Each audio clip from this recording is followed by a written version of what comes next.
Hello everyone, this is me Abid and welcome to my YouTube channel English Tutor Abid. My dear friends, আজকে আমি খুবই একটা গুরুত্বপূর্ণ video নিয়ে তোমাদের সঙ্গে আলোচনা করব, যেটা হলো যে মাধ্যমিক পরীক্ষাতে কি করে ভালো রেজাল্ট করা যায়। ঠিক আছে, তো সেই ক্ষেত্রে কয়েকটা ট্রিক্স রয়েছে, সেইগুলো ফলো করলে কিন্তু যারা মোটামুটি পড়াশোনা করছো তাদের রেজাল্ট কিন্তু ভালো হবে। ঠিক আছে, তোমরা যারা এই ভিডিও এই থাম্বনেল দেখে এখানে দেখতে আসছো তাদের একটু সাইকোলজি বলি। তারা মূলত শুধু শর্টকাট যে ট্রিক্স সেগুলো দেখার চিন্তা ভাবনাতে থাকি, যে কী করে অল্প পড়াশোনা করে ভালো রেজাল্ট করতে পারবো, তাই না? এই জন্য একবার আমার ভিডিও দেখছি, একবার অন্য কারোর ভিডিও দেখছি, একবার তার ভিডিও দেখছি, এভাবে কিন্তু দেখতে থাকি। তো সুতরাং তোমাদের পার্টিকুলার কোনো একটা নিজস্ব স্ট্র্যাটেজি কিন্তু নেই। ঠিক আছে, পার্টিকুলার একটা স্ট্র্যাটেজি, ফিক্সড স্ট্র্যাটেজি রাখতে হবে।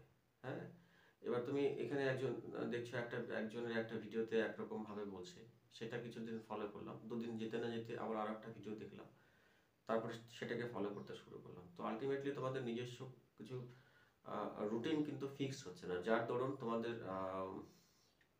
যে কাজটা আমরা কনসিস্টেন্সির সঙ্গে করবো না সেটা কিন্তু ঠিকভাবে হবে না। ঠিক আছে, তো প্রথমত একটা ফিক্সড স্ট্র্যাটেজি ঠিক করতে হবে। ঠিক আছে, তো যাই হোক, অনেক কথা হবে।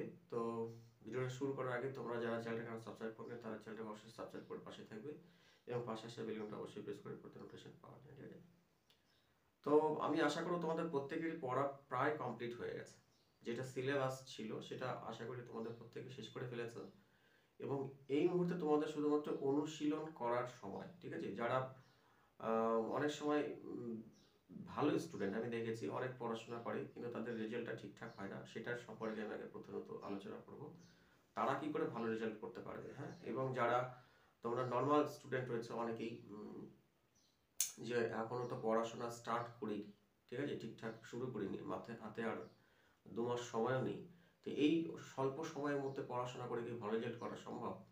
তাই বলবো অবশ্যই সম্ভব, কেন সম্ভব নয়। কোনো বাচ্চাই কিন্তু মানে সেইরকম যে একদম সারা বছর রুটিন মাফিক একদম ঠিকঠাক পড়াশোনা করে সেরকম সংখ্যাটা খুবই কম। এই 2 মাস যদি ঠিকঠাক পড়াশোনা করো অবশ্যই ভালো রেজাল্ট করা সম্ভব। ঠিক আছে, তো যাই হোক, আমি মূলত যারা ভালো পড়াশোনা করেছি, ইভেন আমারই কিছু স্টুডেন্ট আছে ভালো পড়াশোনা করার পরেও কিন্তু ঠিকঠাক রেজাল্ট আসছে না, তাদের ব্যাপারে প্রথমত বলি যে এর পেছনে মূলত কয়েকটা কারণ রয়েছে। হ্যাঁ, প্রথমত তোমাদের হ্যান্ড রাইটিংটা ঠিক করতে হবে। হ্যাঁ, অনেকে বলবে যে ভুলভাল বলতে শুরু করেছে, হ্যান্ড রাইটিংয়ের জন্য কোনো মার্কস থাকে না। ঠিকই বলেছো, হ্যান্ড রাইটিংয়ের জন্য কোনো পার্টিকুলার মার্কস থাকে না, কিন্তু আমাকে একটা জিনিস বলো, ধরো তুমি কোনো বিয়ে বাড়িতে গেছো, বিয়ে বাড়িতে গেলে কি সাজুগুজু করে যাই তো, তাই কি না? কেন যাই? আমি তো নোংরা জামা কাপড় পরেও যেতে পারি, যাই না? না, কারণ সেখানে একটা অ্যাট্রাকশন কাজ করে যে আমি ভালো জামা কাপড় পরে যাবো, সুতরাং আমাকে সবাই দেখবে। তো যখন আমরা খাতার মধ্যে লিখি, মানে ভালো পড়াশোনা করার ছেলে মেয়েরা ভালো উপস্থাপনের জন্য কিন্তু মার্কসটা কেটে যায় অনেক সময়। ঠিক আছে, মানে আমি ভালো করে খাতার মধ্যে আর কি সেটা প্রেজেন্টেশনটা করতে পারলাম কিনা। এবার ধরো একটা স্যার প্রচুর খাতা দেখে, অনেক খাতা দেখে, তো স্যারের মধ্যে একটা অনীহা আসবে খাতা না দেখার। ঠিক আছে, তোমরা জানো গতবার যারা মাধ্যমিক এক্সাম দিয়েছে সেখানে 60,000 খাতা, শুধুমাত্র যে মার্কস রয়েছে সেটা অ্যাড করতে ভুল করেছে। সেখানে একটা স্যারের 100, 150, 200 খাতা পড়ে, সেই খাতার মধ্যে যেই খাতাটা ভালো সেটা দেখবে না, যেটা নোংরা হাতের লেখা কাটাকুটি আছে সেটা দেখবে। তো প্রথমত হ্যান্ড রাইটিংটা সুন্দর করতে হবে, খুব সুন্দর যদি নাও হয় সেক্ষেত্রে যেন বোধগম্য হয়, বুঝতে যেন পারা যায়। ঠিক আছে, হাতের লেখা পরিষ্কার করতেই হবে। হাতের লেখা, স্যাররা খাতা দেখতে চায় না, স্যারদেরকে খাতা দেখাতে হয় যে দেখো আমি ভালো লিখেছি। ঠিক আছে, তো সেই ক্ষেত্রে কিন্তু হাতের লেখা পরিষ্কার করতেই হবে। তোমার হয়তো এই সময় তোমার মনে হতে পারে যে 2 মাস সময়ের মধ্যে আমি কি করে হাতের লেখা ভালো করব। প্র্যাকটিস করতে হবে। ঠিক আছে, লেখার অভ্যাস করতে হবে, প্র্যাকটিস করে পরিষ্কার করতে হবে। আমি বলছি না যে খুব সুন্দর করতে হবে, সেটা যথেষ্ট পরিমাণে ফাঁকা, উপরে নিচের দিকে যে গ্যাপিং, এই জিনিসগুলো কিন্তু ঠিকঠাক রাখতে হবে। প্রয়োজন বোধ পড়লে আমি দেখেছি ছোট ছোট ছোট ছোট বাচ্চারা, ছেলে মেয়েরা কিন্তু প্রথম থেকেই অঙ্ক খাতাতে লিখতে শুরু করে। তোমরা এখনো প্র্যাকটিস করো, 1 মাস বাংলা খাতাতে পরিষ্কার সুন্দর করে লেখো, ইংলিশ খাতাতে লেখো। হয়তো আমার কথাগুলো তোমাদের একটু ওয়ার্ড মনে হচ্ছে, এত বড় হয়ে গেছে এখন ইংলিশ খাতাতে লিখবো। হ্যাঁ, অবশ্যই লিখবে। 4টে যে দাগ রয়েছে সেই দাগগুলো সুন্দর করে মেনটেন করে লিখবে, হাতে লেখা ভালো হতে কিন্তু বাধ্য।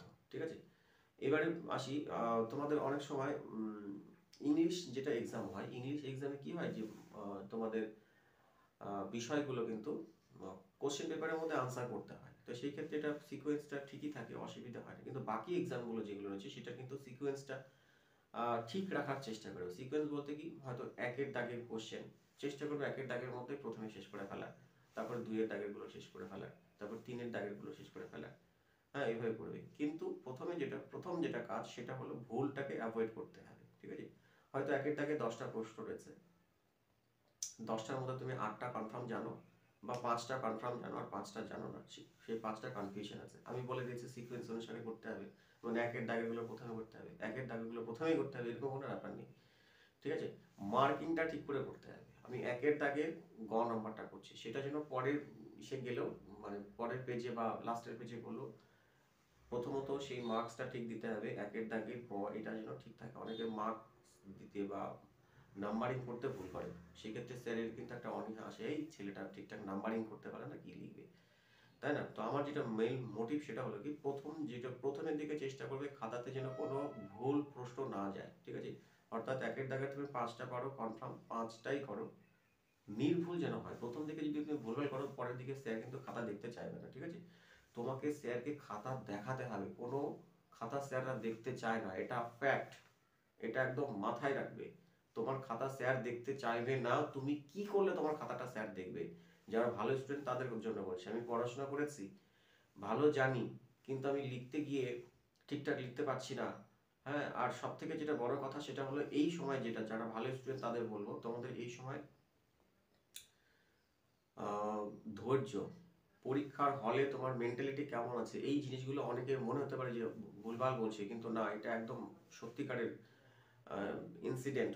তোমাদের পরীক্ষাতে কিন্তু 3 ঘন্টা সময় বসে পরীক্ষা দিতে হবে। সেই সময় পরীক্ষার চলাকালীন আর কি, মানুষের হিউম্যান সাইকোলজিতে মানুষের মনটা কি হয়, 7 মিনিট পর পর চেঞ্জ হয়। তো সেই ক্ষেত্রে 3 ঘন্টা কনস্ট্যান্টলি পরীক্ষা দেওয়া, তুমি যতই নিজের মনটাকে চাও যে আমি পরীক্ষার হলে মন দিয়ে করব, সেটা সম্ভব না।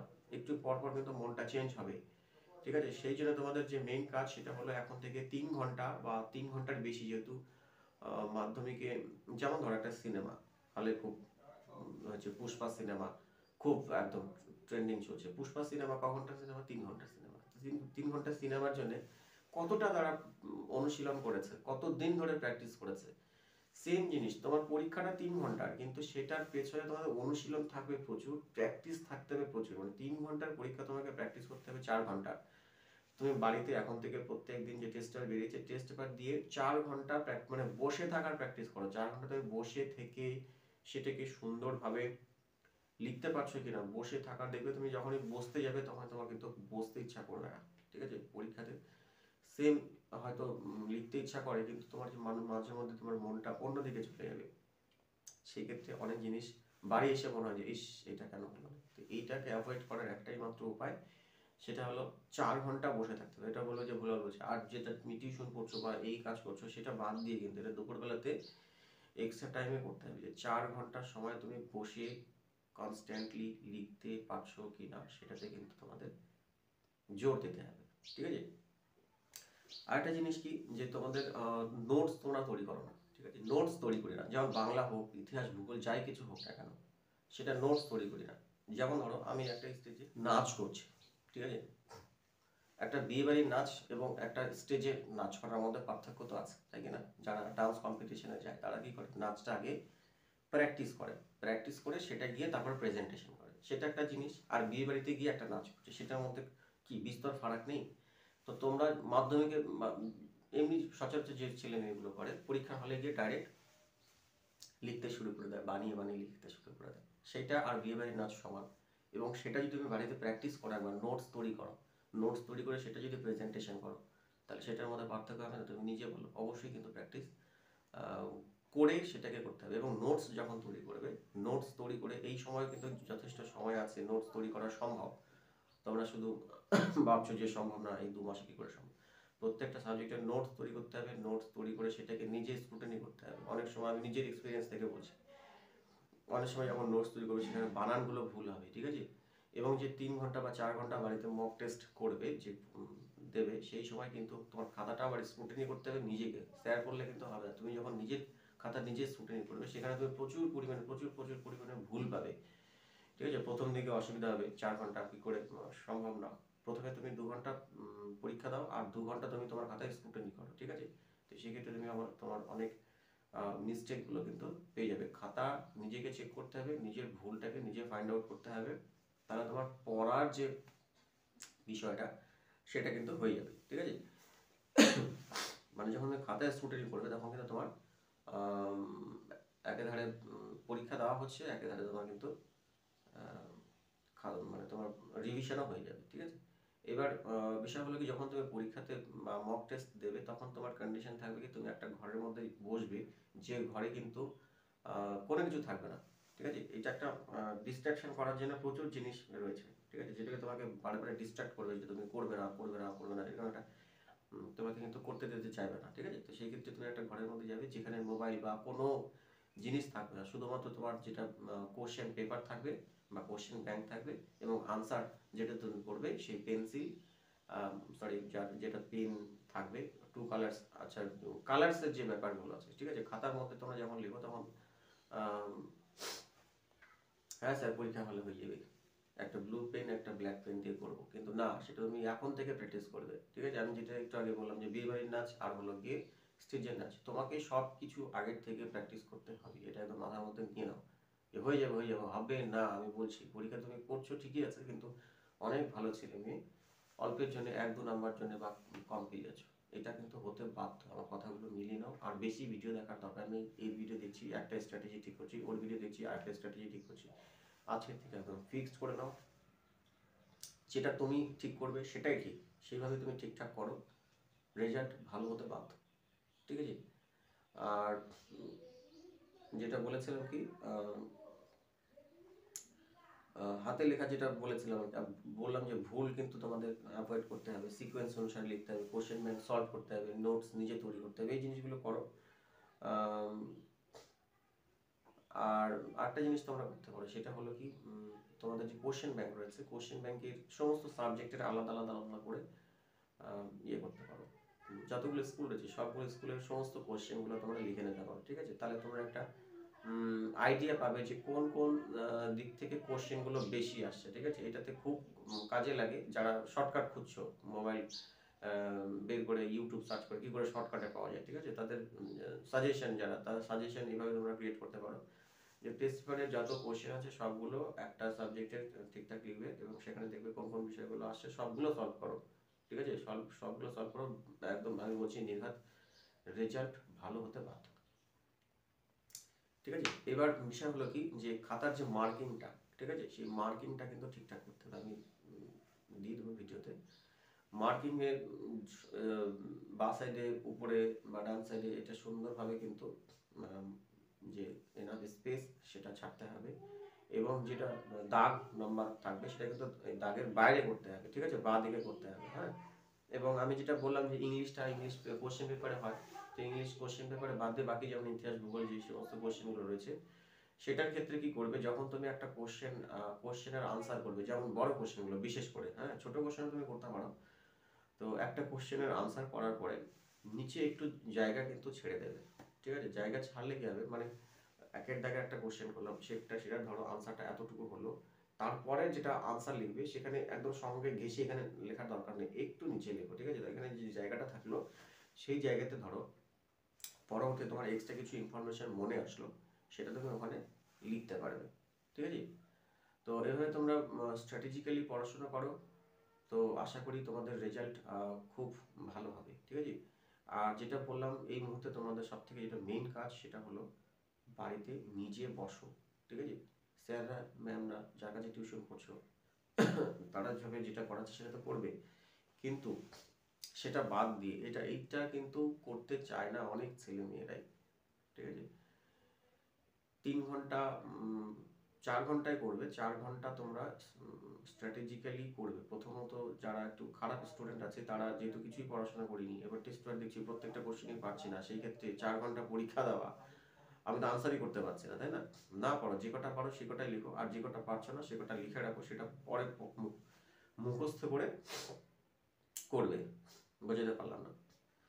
ধরো একটা কোশ্চেন পেপার তুমি দিতে বসেছো, সেখানে তুমি 90%ই পারছো না, যারা খারাপ স্টুডেন্ট তাদের কথা বলছি, আর যারা ভালো তারা তো মোটামুটি ম্যাক্সিমাম করে ফেলবে। তো তুমি যে 10টা পারছো সেই 10টাকেই অ্যাটেম্প্ট করো, তুমি দেখো আগে এখানে তোমার ঘাটতি কোথায় আছে সেটা তুমি বুঝতে পারবে, ঠিক আছে? মানে পারছি না, অনেকে তো আগেই কনফিডেন্স লো হয়ে যাবে যে আমি তো কিছুই পারবো না। একটা তো পারবে, আচ্ছা একটাও না পারো, যখন তুমি পারবে না সেই কোশ্চেনগুলোকে মুখস্থ করো, ঠিক আছে? মুখস্থ করে তারপর আনসার করো। হ্যাঁ, পরের দিন আবার সেম আর একটা স্কুল করো, দেখবে তোমার যে না পারার কোশ্চেনটা সেটা কিন্তু আস্তে আস্তে আস্তে আস্তে কমতে থাকবে, ঠিক আছে? আজকে প্রথম যেটা সেট সেটাতে তুমি একটাও পারলে না, পরেরটাতে যে যে যে কটা তুমি ওখানে মুখস্থ করবে, পরেরটাতে কিন্তু কিছু সংখ্যক তুমি বেশি পারবে, ঠিক আছে? এবং যারা পারছি তাদের জন্য বলি 2 ঘন্টা তুমি মক টেস্ট দাও, এবং 2 ঘন্টা মক টেস্ট দেওয়ার পরে 3 ঘন্টা মক টেস্ট দাও, আর 1 ঘন্টা তুমি ওটাকে স্ক্রুটিনি করো। তোমাদের যদি কোনো প্রবলেম থাকে, ঠিক আছে, তোমরা সরাসরি কমেন্ট করতে পারবে, ঠিক আছে? কমেন্ট করবে যে আমার এই এই জায়গাতে অসুবিধা হচ্ছে, বা এটা করতে পারছি না, কনসেন্ট্রেশন করতে পারছি না, ঠিক আছে? তাহলে আমি তার উপর একটা ভিডিও করে দেবো, ঠিক আছে? যে সেই প্রবলেমগুলো তোমরা কি করে রেকটিফাই করতে পারবে এবং সেখান থেকে কি করে বেরিয়ে আসতে পারবে, তার সলিউশনটা কি হবে, ঠিক আছে? তো পরিশেষে আমি এটাই বলতে চাই, তোমরা আমি বলেছি যারা অ্যাভারেজ স্টুডেন্ট আছে, তোমাদের সমস্ত আলোচনা আশা করি এর মধ্যে দিয়ে আমি করে দিয়েছি। মাঝে মধ্যে ভিডিও দেখছো এটা ওটা, এই জিনিসটাকে একদম বাদ দিতে হবে, একটা ফিক্সড স্ট্র্যাটেজি করো। ফিক্সড স্ট্র্যাটেজি না করলে কিন্তু হাতের সময় বেরিয়ে যাবে, বুঝতেও পারবে না, ঠিক আছে? যারা একদম খারাপ স্টুডেন্ট বলছে আছো, যারা শর্টকাট খুঁজে বেড়াচ্ছি, তাদের উদ্দেশ্য ওই সেম একই কথা।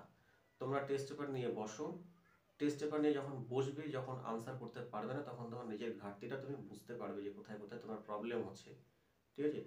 সেখানে যদি তোমার অসুবিধা হয়, বিশেষ করে আমি তো ইংলিশ এটা দেখি, ইংলিশে যে কোনো প্রবলেম হবে তোমরা কমেন্ট করে দেবে, আমি সেখান থেকে তোমাদের সলভ করে দেবো, ঠিক আছে? এবং বাকি যে বিষয়গুলো আছে বাকি স্যারদের সঙ্গে তোমরা যোগাযোগ করবে, যেমন যে কোনো জিনিস একদম খুব মানে কঠোর অধ্যাবসার মাধ্যমেই সম্ভব, ঠিক আছে? এই শর্টকাটের জিনিসটা একদমই ভালো নয়। তুমি একদম মক টেস্ট দিতে বসো, একদম একটাও পারবে না, কোনো ব্যাপার না, কোশ্চেনগুলো লেখো, সেই কোশ্চেনগুলো মুখস্থ করো, তারপর দিন তুমি সেটাকে আবার মক টেস্ট দাও, পরের দিন আরেকটা ধরো, সেখান থেকে দেখবে 2-1টা তুমি করতে পারছো, সেখান থেকে আবার ওই কোশ্চেনগুলো মুখস্থ করে আবার করো। অনেকে বলবে যে আমার মুখস্থই করতে পারি না, মুখস্থ করতে পারো না, তার যে কোনো সব কিছু জিনিসের হলো একটা প্র্যাকটিস, এই জন্য বলছি মক টেস্ট দিতে। তুমি ডাইরেক্ট পরীক্ষা হলে গিয়ে করবে, সেটা হবে না। Life is all about practice, ঠিক আছে? যদি তুমি প্র্যাকটিস না করো, তোমার মুখস্থ করার প্র্যাকটিসটা নেই, কারণ তুমি মুখস্থ ঠিকঠাক পড়াশোনা করোনি, সব কিছুই হলো প্র্যাকটিস, ঠিক আছে? যখন তুমি 100% সেটাকে মন দিয়ে পড়বে, অবশ্যই হবে। লেখো, লিখে সেটাকে স্ক্রুটিনি করো, মুখস্থ হতে বাধ্য, একবারে জায়গায় 3 বার করো, এবার বলবে যে এই 2 মাসে কি করে সম্ভব? অবশ্যই সম্ভব, তুমি করো, নির্ঘাত তোমার রেজাল্ট ভালো হতে বাধ্য, ঠিক আছে? এবং আমি তোমাদের খাতাগুলো মাঝে মধ্যে দেখিয়েছি বা দেখাচ্ছি যে ভালো কি করে হবে, পরিষ্কার পরিচ্ছন্ন হাতে লেখা খুব সুন্দর করতে হবে সেটা বলছি না, মেন হলো তোমাকে একটা জিনিস মাথায় রাখতে হবে, সেটা হলো তোমাকে খাতাটা স্যারকে দেখাতে হবে। তুমি কি করলে তোমার খাতাটা স্যার দেখবে, বাকিদের থেকে কি করলে, ঠিক আছে? তার মানে এই নয় যে খাতার মধ্যে তুমি ফুল আঁকছো, ডিজাইন করছো, সেটা করা দরকার নেই, যে এটা করে তোমার টাইম ওয়েস্ট করার একদম দরকার নেই। অনেকে কোটেশন করবে আলাদা কলম দিয়ে, সেই কোটেশনের মধ্যে তুমি ভুল করছো, মানে ভুলটাকে একদম অ্যাভয়েড করতেই হবে। তুমি না লেখো ঠিক আছে, আর যদি ভুল নেহাতি যদি কনফিউশন থাকে, সেটা একদম লাস্ট দিকে গিয়ে করো, খাতার একদম শেষের দিকে গিয়ে করো, ঠিক আছে? এবং খাতা কি করে ভালো লেখা যায়, আমি বলেছি মার্জিন দিতে হবে, এনাফ স্পেস ছাড়তে হবে, যেটা বিশেষ বিশেষ জিনিসগুলো আছে সেটাকে আন্ডারলাইন করতে পারো আলাদা অন্য কালি দিয়ে, এবং সেটাকে অন্য কালি দিয়ে লিখতে পারো। হ্যাঁ, দাগ নাম্বার ঠিক করে দিতে হবে, এটা তো অনেক ছেলে মেয়ে ঠিকঠাক দিতে পারে না। অনেকে ভাববে যে যারা ভালো স্টুডেন্ট তারা বলে দাগ নাম্বার আমার ঠিকঠাক দিতে পারে না, হ্যাঁ সত্যি তাই, অনেকে দাগ নাম্বারই দিতে জানে না ঠিকঠাক করে, বা পাশে হয়তো দাগ নাম্বার দিলই না, ক খ গ লিখে দিল, এবার কত ক খ গ সেটা কোনো ঠিক নেই। এটা একদম খুব কনসেন্ট্রেটলি কিন্তু পরীক্ষা হলে দাগ নাম্বারটা ঠিকঠাক দিতে হবে, এবং যেখানে যে কটা কোশ্চেন বলেছে সেই কটাই লেখো, বেশি লিখতে যাবে না। অনেক সময় স্যারের মার্কস অ্যাড করতে অসুবিধা হয়ে যায়, ঠিক আছে? কোথাও কম দিয়ে দেয়, কোথাও বেশি দিয়ে দেয়। হ্যাঁ, আমি তো বললাম গত বছরের যে মাধ্যমিক এক্সাম হচ্ছে সেখানে 60,000 খাতা যোগ করতে ভুল করেছে, মার্কস অ্যাড করতে ভুল করেছে। স্যাররা এত এখন খাতা দেখতে দেখতে বোরিং হয়ে যায় না, যে খাতা দেখতে চায় না, ঠিক আছে? তোমাকে খাতা দেখাতে হবে, এটাই হলো কথা। ভালো করে পড়াশোনা করো, এবং এরপরে আমি আরও ভিডিও নিয়ে আসবো কী করে টাইম টু টাইম যাবে। একটা ভিডিওর মাধ্যমে তো সব জিনিস মনে থাকে না বা মাথায় আসে না, যেটা পরবর্তীতে মনে থাকবে করবো। আর চ্যানেলটাকে যারা নতুন ভিজিট করছো অবশ্যই চ্যানেলটাকে সাবস্ক্রাইব করে পাশে থাকো, কারণ তোমাদের সাবস্ক্রিপশন আমাকে মোটিভেট করে নতুন নতুন ভিডিও বানাতে, ঠিক আছে? ইংলিশের উপরে কোনো প্রবলেম থাকলে যে কোনো সেগমেন্ট থেকে তোমরা অবশ্যই কমেন্ট করতে পারবে, তো আমি সেটার উপরে ভিডিও করে দেবো। এবং বাকি যে বিষয়গুলো আছে তোমাদের যে হোম টিউটর আছে তাদের সঙ্গে তোমরা আলোচনা করবে, কোথায় কোথায় মিস্টেক হচ্ছে সেটা অবশ্যই করবে। আর বেশি স্ট্র্যাটেজি করতে যাবে না, একটা ফিক্সড রুটিন করো, এই 2 মাস তো অন্তত পক্ষে ভালো করে পড়াশোনা করো, অবশ্যই রেজাল্ট ভালো হবে। পরিশেষে বলবো অসংখ্য অসংখ্য ধন্যবাদ পুরো ভিডিওটা দেখার জন্য। Thank you very much.